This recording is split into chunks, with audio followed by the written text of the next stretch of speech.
Hello, my friends. It's Ranger Russ from the Meigs Nature Center. Very excited to be coming to you live today with another nature craft idea. So before we get to that, I need to remind everyone the Meigs Nature Center is currently closed, but Hammonasset Beach State Park is open, along with most of Connecticut's other parks, forests, and wildlife management areas. So please get out and enjoy Connecticut State Park system. We have lots of beautiful places to hike, picnic, or just sit and enjoy this beautiful weather we're having here today. So please check the DEEP website, find out which parks are available and open, and get out and enjoy them. Remember, no Connecticut resident is more than 15 minutes from one of our facilities, so it's an easy access to enjoy them. And please treat them like your backyard. So you wouldn't like people littering or leaving things behind if they were picnicking in your backyard. Treat a park the same way, and everybody will be able to enjoy that. Now, the website, meigspointnaturecenter.org, we have lots of information. If you go to the Virtual Learning Center, there are programs, live programs, activities, crafts, vocabulary lists, lots of information there, along with connections to our other DEP facilities like Dinosaur State Park, the Goodwin Conservation Center, Kellogg Environmental Center, No Child Left Inside, Great Park Pursuit, Sky's the Limit, all of these fun activities for you to participate in. So please take advantage of the resources available for home learning or even in the classroom learning. Okay, so let's get right to our craft. All you need, it's very simple. You'll need some paper. You will need an old toothbrush. I know this is a weird one. And you need some paint. So we're going to get right into it. The other thing that you need, which is easy for me to come by but a little more difficult for you, I'm going to remind everybody that when you visit a state park or forest or any of our areas, you should not take things with you. You know the old saying, leave nothing but footprints, take nothing but pictures or memories? That's still the rule to go by. What you do need for this activity, though, are some nature items. So here I've got a lobster claw. I've got a crab shell. This is a spider crab. We've got a blue mussel shell. A surf clam. This is the largest clam in Long Island Sound. Very cool. A razor or jackknife clam. And then I've got assortment of twigs and rocks and all sorts of other things over here that I may try and incorporate in as well. There's a slipper snail. A pine cone. There we go. Ooh, a pine cone on a stick. Okay, now I'm getting an idea. So what you're going to do, a single piece of paper. We're going to start out with the pine cone on a stick, like so. Going to get some green paint here. And you want to make sure that you get all the excess paint. You almost want a dry brush, a dry paintbrush to do this activity. And then you're going to rub your finger along and make a spray. This is a good program to wear a shirt you don't care about or some sort of smock or something like this, because it does create a splatter, which is your intention here. Okay. Now, what I'm doing, I'm trying to get complete coverage on here, but I'm trying to leave the silhouette, so you want to go straight down so that your item, you're not shooting underneath the item that you're trying to preserve. So when you take that away, you should have a basic outline of the thing that you just did, which I kind of do. And now I'm going to do my second layer. We're going to put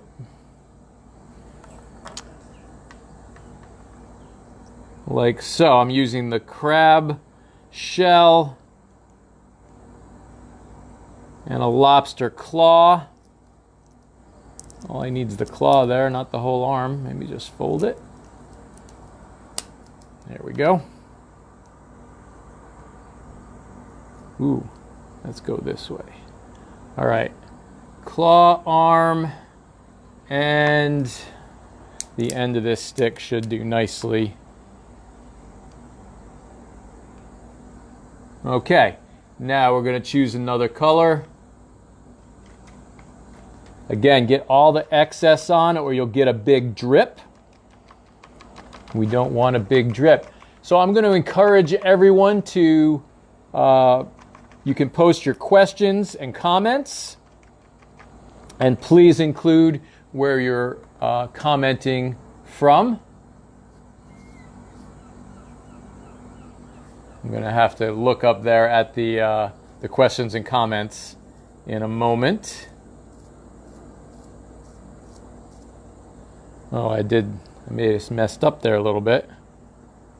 The stick was supposed to stay through all of the colors.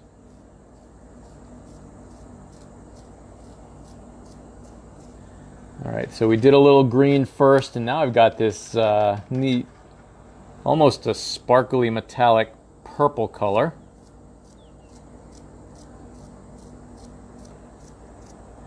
This paint is washable, so you can wash your shells off if you want to when you're done.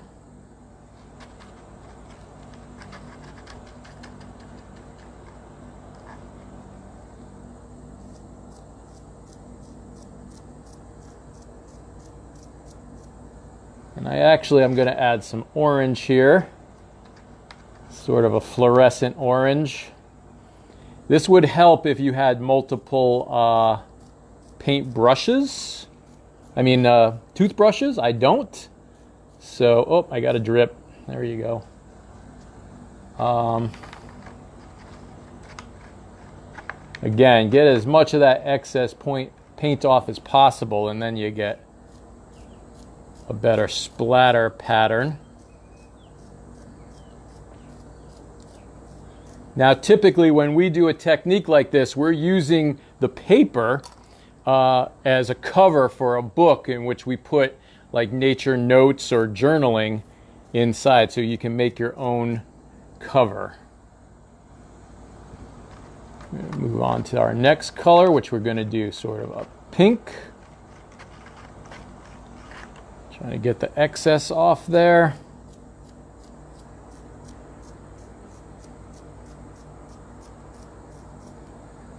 Okay. So, you really should put a lot more paint on than I have so that your outlines and silhouettes show up better. This one's not showing up much at all. I think I used too much green to start it out with. So we're going to go on and do another one. You can take a look at that. Not really distinct.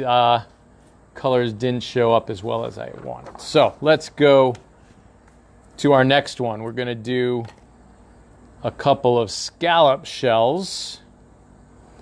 You really want something that has a really defined, recognizable shape. If you can't recognize the shape very well, it's going to be harder to tell what you were up to. So that first one, I was trying to do a bird sitting on a branch with the lobster claw as the bird's beak. Westerly. You must have some beautiful weather in Westerly today, because it's beautiful here right now. Okay, so we're going to do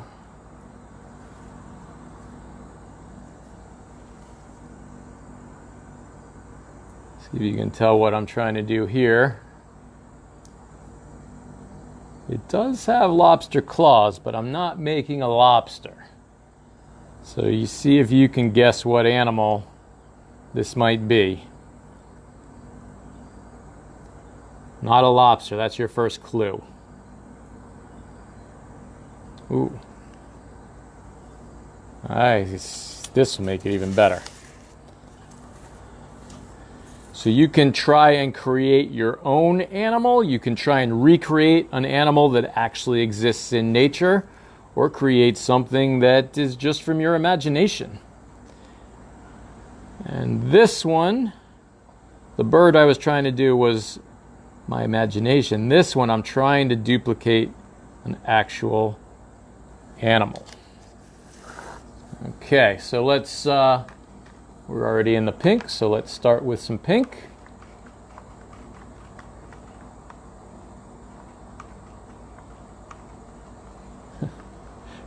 Gia and Emily are watching. I think they're getting ready to go out and try and get some things off of our rocky shore for our fish tanks. We are keeping all of our animals up, anticipating the time that we can open the building. So our tanks are up and running. Animals are being cared for every day. We already had one of our great volunteers in doing the birds this morning. So a shout out to all of our volunteers and to the staff here for keeping our animals so healthy. It'll be great when everybody can get into the building. You can really see how everything has been kept up while you were away. I don't think we're going to be doing any school field trips this year, but we will be doing some online programs. I know we've got a Girl Scout program coming up this weekend.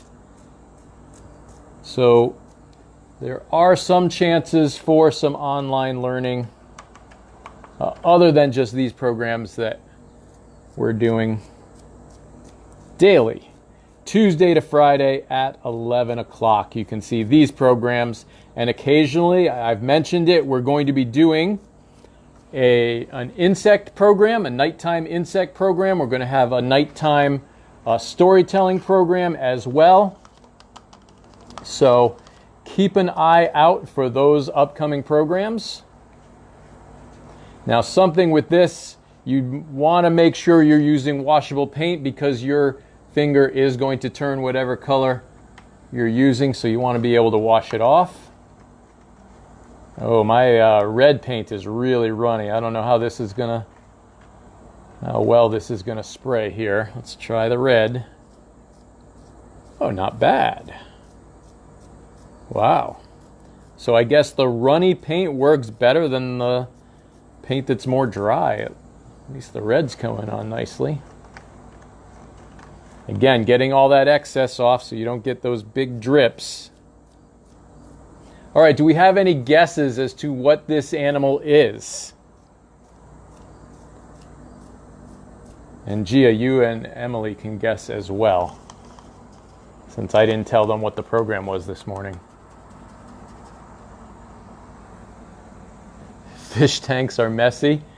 We actually have a really great filtration system on our tanks that make maintaining fish tanks easier in the new building than they were in the old building. The old building, it was a challenge sometimes to keep those tanks clean. But with our new filtration system, it's a little easier. The only issue we're having is with nitrates. Always an issue with the fish tank, but it seems to be more of an issue for us lately.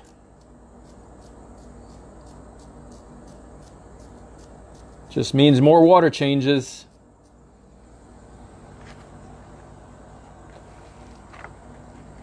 Crayfish, great guess.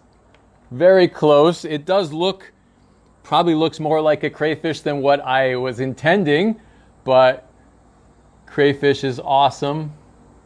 Guess. Deer head. I can see that as well.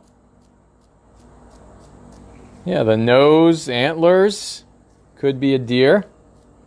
Crayfish is much closer to my original idea though, and the original idea was related to the crayfish and the lobster. It was another crustacean. And it is, let's see if we have any guesses. There's a big question mark. The answer is fiddler crab. Close. Hey, my cousin's on. Hello, Brad. This is supposed to be a shrimp. So that was my intention. It may not look exactly like a shrimp, but this is a good opportunity for me to tell you a little bit about shrimp because they're very interesting. And actually, I haven't done a live shrimp program, I don't think. I've done so many programs. So we've done, I think, over 150 live Facebook Live programs. You can see them all on meigspointnaturecenter.org, the Virtual Learning Center, or on YouTube. So make sure you check in and see all of those videos. But we do have some live shrimp that we caught when we're trying to catch some fish to feed the other fish. We got some shrimp as well. So I'm going to be doing a live shrimp program. But the shrimp are related to the lobsters and crabs and crayfish and other crustaceans.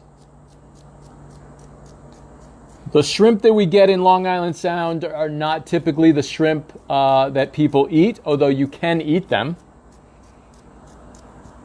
The shrimp that people eat are usually the larger species of shrimp than the ones we get. We get pretty small ones. We do get mantis shrimp, which are much bigger, but usually the shrimp we get are shore shrimp, which are very tiny. And those shrimp, you can eat them, but they're pretty small. Lots of animals in our tanks, though, like to eat them, so they do end up getting eaten. Who has the best fried shrimp on the shoreline? I'm going to have to ask you guys that question because I'm a vegetarian and I always have been. I've never eaten shrimp, so I couldn't answer the question as to who has the best fried shrimp. All right, I was going to move that, but I think I need some darker color on here. So we're going to keep going.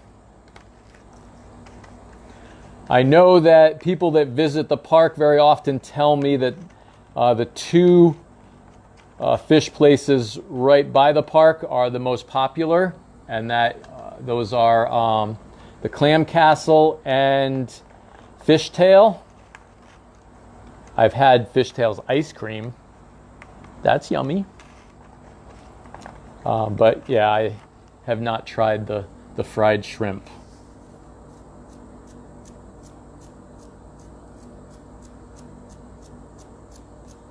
So if you're coming to visit a state park or going anywhere to visit a state park, the local industries really benefit from people visiting state parks. UConn did a study to see how much money a state park generated for local economies around it. And I'm not going to remember the numbers, but it was pretty substantial. Is that Kristen? Kristen is coming on. She's the one that's putting together our weekend scout program. So I'm very excited for that. That's coming up not this Saturday, but the following Saturday, I believe. I always lose track of the date today. I believe today's the 3rd. Could be the 2nd. I don't even know anymore. Kristen, do you have any special things going on with No Child Left Inside or Sky's the Limit or any of those activities right now? That's what Kristen is in charge of. I thought I saw her name, but the names are going by me here.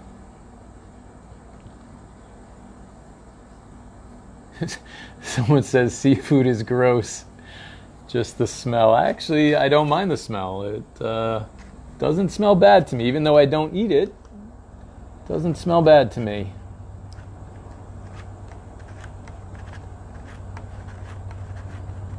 So I want to say, while I'm finishing this up, I hope that everybody's enjoying these programs. I'm going to encourage everybody to follow us and like us on Facebook, subscribe to our YouTube channel. As soon as I get 1,000 subscribers on YouTube, I can do YouTube live programs as well, so I'm very excited to be able to do those. There's a very loud helicopter going by right now, which also happens. Info to follow from Kristen, so good news there.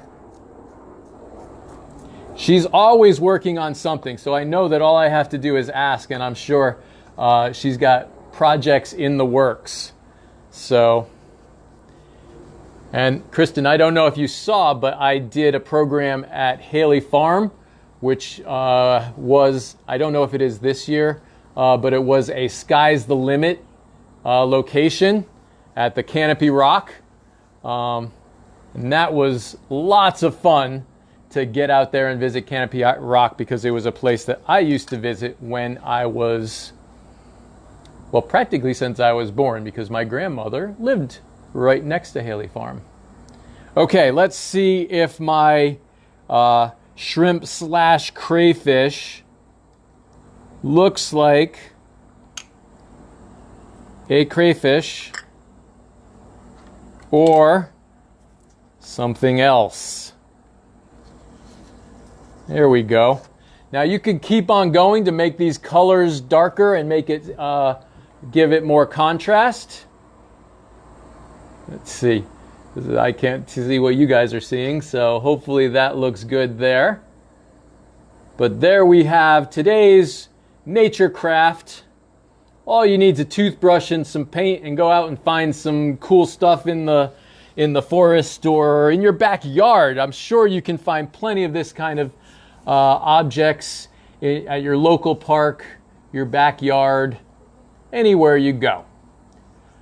Okay, so again, these programs happen every Tuesday through Friday at 11 o'clock. Look for special programs. If I find something really interesting that I haven't talked about at any time of the day, I'll just go live and see how many people we can get. I know many of you tuned in when I was moving frogs across a road, or what were some of the other ones?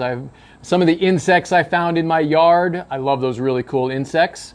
Look for coming up.